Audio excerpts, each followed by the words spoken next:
Est-ce que vous pensez que c'est du fait que si au Libanais et ou couleur peau blanc qui fait que vous gagnez fortune pour gagner, Dr. Boulos?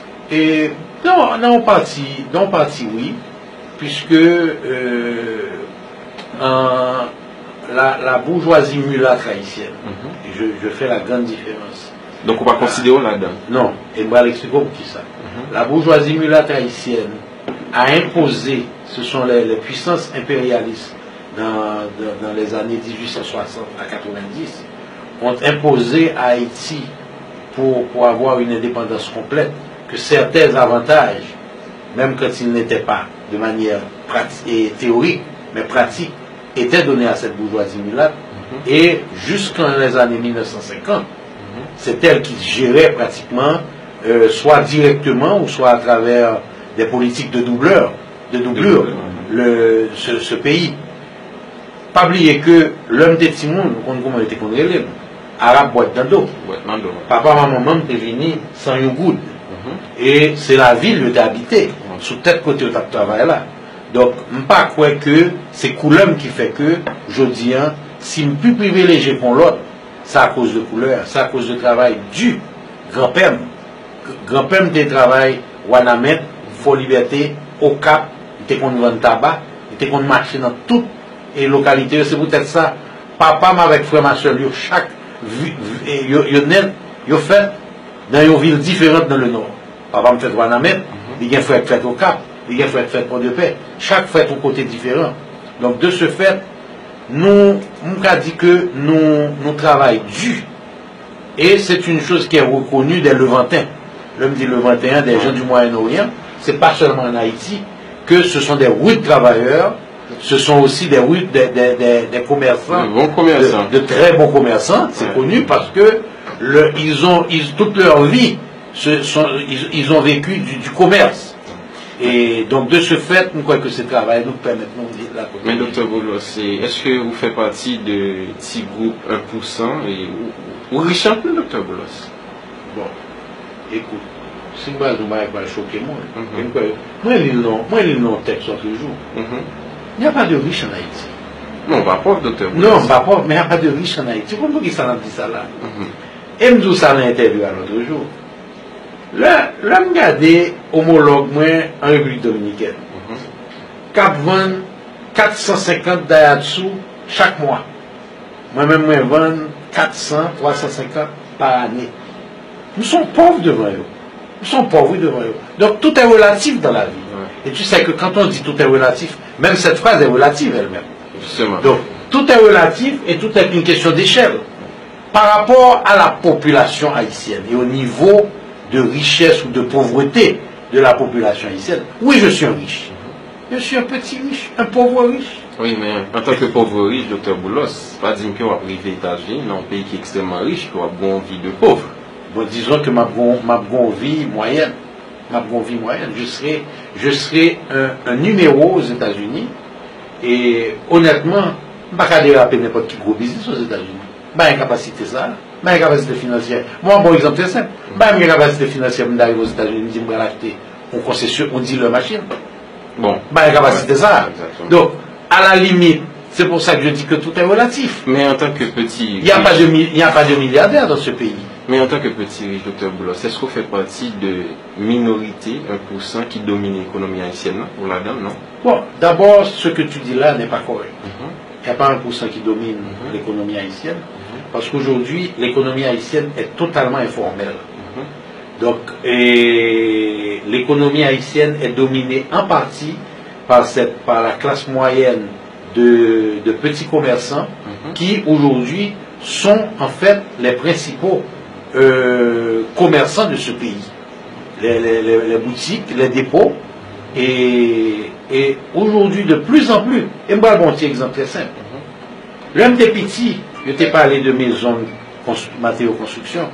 Il y a eu une autre qui dans tête tout, Raymond Flambert. Je dis à qui ça privé. Si vous besoin d'acheter matériaux de construction, on va l'acheter dans Kekari, puis près la Kaiwa, qui a appartenu à un petit commerçant. Donc, oui, mais qui c'est distributeur pour grossiste. Oui, mais c'est ça que fait me dire, mais malgré tout, quand tu prends l'économie est de tout. Et l'assiette économique de ce pays, si tu me demandes si je fais partie des 1% qui paient 80% des taxes de ce pays, oui. Parce que c'est ça, je me dis, après 21%, il y a 1% qui paye 80% taxes.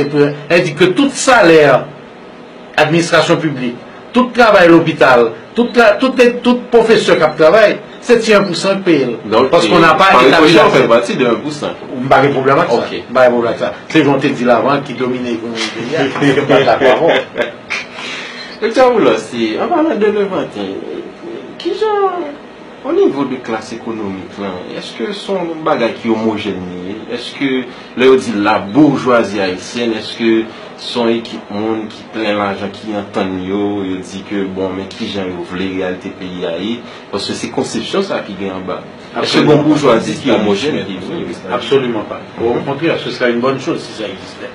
Ah bon? Ce serait une bonne chose si ça existait. Si tu as un secteur privé uni qui te mettait tête ensemble et puis qui dit mais comment nous allons gérer le pays noir à la manière de ce qu'on appelle en République dominicaine le club de Santiago.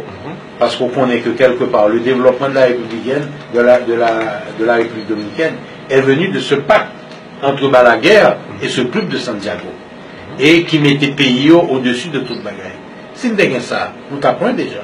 Le problème c'est que tu as un secteur privé aussi désuni et qui retrouve dans différentes catégories et ou un secteur privé qui gagne un pile corrupteur là-dedans et on retrouve les corrompus au niveau de l'administration publique. Il ne faut pas oublier ça. Donc on admettre que le secteur privé a un pile corrupteur là-dedans. Mais ce pays a un pile corruption là-dedans. Il faut faire attention. Je dis à ce pays a un pile corruption là-dedans. Et corruption, je dis, pas dans le niveau 1%, ni 2%, mais dans le niveau 5, soit 80, 100%. Parce que même là, on prend un monde qui, pour diable, qui n'est pas capable de petit prix manger Cité Soleil, les deux doivent chercher un petit business, je dis.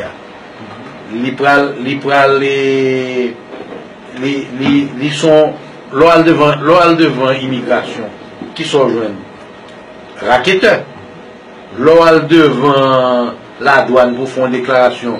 Pour joindre raquetteur. Raquetteur, c'est pour négocier. Donc, quelque part aujourd'hui, on a élevé la corruption à une valeur morale, mais qui est immorale. Donc, corruption dans le pays, ça, l'a déraciné lorsque nous avons un leadership qui décidait qu'il faut qu'on mette les règles du jeu. Donc, pour nous sortir en parenthèse, on n'a pas parlé de secteur privé, est-ce que l'uniforme, vous dites qu'il y a une pile divergence? Oui, il y a une pile divergence, et d'expliquer dans l'interview challenge, il y a un parti secteur privé qui vivent de l'instabilité politique. Parce que c'est l'instabilité politique que contrebande qu'a fait, que corruption qu'a fait. C'est quand on a parlé de contrebande République dominicaine, mais ce n'est pas dominicain qui fait le bon compte. Les compatriotes haïtiens qui fait la veille. Donc, quelque part, on retrouve ce secteur privé de la contrebande et de la corruption. Il y a un secteur privé, ce que j'appelle de la nostalgie de la dictature et des grands monopoles. Écoute, on a eu des grands monopoles dans ce pays où, que ce soit la farine, que ce soit le fer, que ce soit le ciment, c'était des monopoles au départ d'État, qui sont devenus ensuite des monopoles d'individus. Et finalement, gain, je dis, un secteur privé, et je suis fier de dire que je me retrouve dans ce secteur, et un secteur privé qui pense pays, qui pense que mes enfants ne voudront pas vivre dans ce pays si nous ne le changeons pas. Nous sommes Radio Visa FM 88.1.